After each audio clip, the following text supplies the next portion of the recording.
Depuis l'ordonnance du 12 mars 2014, une modification est à signaler, c'est que aujourd'hui tous ces garants pourront invoquer les délais de grâce qui auront pu être consentis aux débiteurs dans l'accord de conciliation. Bon. Mais ce qui est également confirmé, c'est que le législateur ne distingue pas à ce stade l'accord de conciliation entre les garants personnes physiques et les garants personnes morales. Tous les garants, personnes physiques et personnes morales, peuvent se prévaloir des délais et des remises de l'accord de conciliation. Donc finalement, d'une certaine façon, si vous me permettez ce raccourci, toutes les garanties, personnelles ou réelles pour autrui, deviennent accessoires. En phase de sauvegarde, la faveur législative ne s'applique plus qu'aux seuls garants personnes physiques.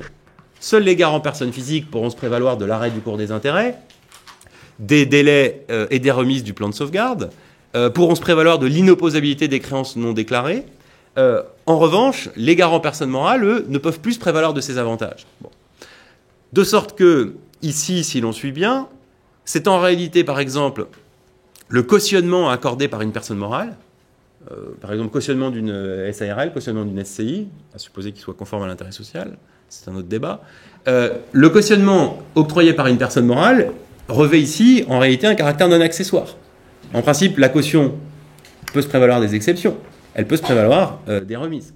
Si le débiteur doit moins, puisque la caution ne peut pas être tenue plus sévèrement que le débiteur, la caution devrait être tenue à moins. Non, ce n'est plus le cas.